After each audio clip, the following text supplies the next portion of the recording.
A quel cuisinier voglio intervistare perché prepara une minute, come fa d'habitude al Sisca qui est à Toulouse, et prépare une minute avec la carte bilingue, occitan-française.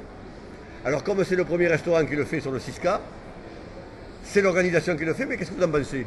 Moi je pense que c'est une très bonne idée. Alors j'étais pas trop au courant, c'est vrai. Quand j'ai reçu mes menus par mail, j'ai été surpris et très enchanté. Parce qu'on est quand même en Occitan, donc moi je suis très fier qu'on nous ait mis les deux menus. Et alors, c'est très bien présenté parce que c'est le menu en occitan d'un côté et le menu en français de l'autre. Pour celui qui ne comprend pas l'occitan, il peut avoir le menu en français. Il a la conversion de suite. Et alors, c'est pas un menu spécial, c'est le menu habituel que vous servez d'habitude dans vos restaurants. C'est le menu que je sers. Alors, je me suis adapté, puisqu'on s'adapte ici, aux produits labellisés. Ah. Et ça, voilà. Ça, c'était une convention depuis le début. Je suis un peu à l'origine de l'idée de faire le restaurant de la boucherie, parce que tous ces produits, à l'origine, les gens venaient acheter un steak pour les petits, le faisaient cuire dans un autre stand, ils le mangeaient un peu partout. Donc j'ai dit, il faudrait faire un restaurant de la boucherie pour que les gens puissent s'asseoir, et on fait que des menus à base de produits du salon. Vous étiez depuis le début, donc vous avez vu le changement? Je suis, oh oui, pratiquement depuis le début, oui. Pratiquement depuis le début. Et alors, à votre avis, le changement est positif? Le changement est très positif, puisque les gens peuvent s'asseoir, peuvent faire les courses. La date a été reculée de 8 jours, donc ils peuvent faire leurs courses pour les fêtes. Moi, je trouve que c'est une très bonne idée. Et si ça se déplace ailleurs, c'est pas problématique, parce que là, c'est à côté de la ville, c'est près du centre? Je pense que les gens auront en plus un autre confort ailleurs. D'accord. Ils auront beaucoup plus de place, beaucoup plus de parking, beaucoup plus aéré et dans un endroit tout neuf.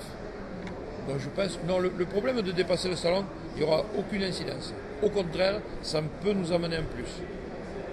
Le salon, on fait un effort par rapport à la langue occitane depuis 2 ans maintenant. Oui. Donc vous dites que c'est de bonnes choses. Très bonne chose. Et alors, on en met un peu plus occitan, ça vous dit? Moi, ça m'arrangerait. Enfin, ça m'arrangerait pas moi. Mais moi, je serais content qu'on fasse un pas de plus et encore aller un peu plus en avant par nos langues. Parce que quand même, c'est le produit, c'est le terroir et il faut le garder ça. Occitan et qualité, vous l'associez directement? Oui, directement. On associe les deux. Ah ouais. Ouais. Vous trouvez ça normal qu'on associe l'occitan à la qualité? Moi, ça ne me dérange pas, bien au contraire. C'est le fait que la qualité, c'est une tradition de le fabriquer ici, alors, et que l'occitan, c'est une langue traditionnelle. C'est une tradition, j'adore les traditions, je fais tout pour garder nos traditions de Midi-Pyrénées. Donc d'y associer, moi, l'occitan, ça me dérange nullement. Puisque je suis quand même un enfant de la terre. Et que moi, malheureusement, comme on parle alors, entre guillemets français, et que l'occitan, je le comprends très bien, je ne le parlais qu'avec mes grands-parents. Puisqu'il faut savoir que nos grands-parents ne parlaient pas, eux, le français, entre guillemets toujours, mais parlaient qu'en occitan. Et je viens de la terre, mes grands-parents et parents étaient maraîchers. Donc je sais un peu de quoi je parle. Aquí le restaurant prépare le menu en occitan, donc c'est une avancée pédagogique par rapport à la langue écrite. Oui. Est-ce qu'il y a quel acte pédagogique pensez un jour d'entrer dans votre restaurant, d'une manière ou d'une autre? Mais d'une manière, moi je peux déjà traduire, enfin, faire traduire, parce que moi je ne traduirai pas, mais faire traduire mes menus, ou une partie du menu, ou même un plat, ou un menu, ça serait peut-être long, mais un plat en occitan. Pensez que l'idée n'est pas cabourde, comme on disait. Non, pas du tout.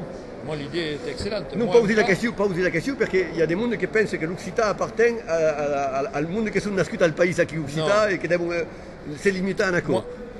Moi, ça se limite parce qu'on ne le transporte pas assez. Et alors, je ne sais pas sous quel effet, mais qu'on pourrait le développer, ça je ne sais pas, je n'ai pas la solution. Les gens comme vous peuvent le développer. Et il faudrait qu'on le développe encore plus aux nouveaux arrivants, parce qu'on a une mutation énorme dans la ville de Toulouse, et il faudrait trouver le moyen de développer la langue. Alors, il y a eu une enquête linguistique il y a 2 ans qui est du Conseil régional, qui a prouvé qu'il y avait une demande de la population par rapport à l'occitan. Pensez qu'il y a une demande tabée par le monde qui arrive dans l'effort pour savoir sur l'occitan?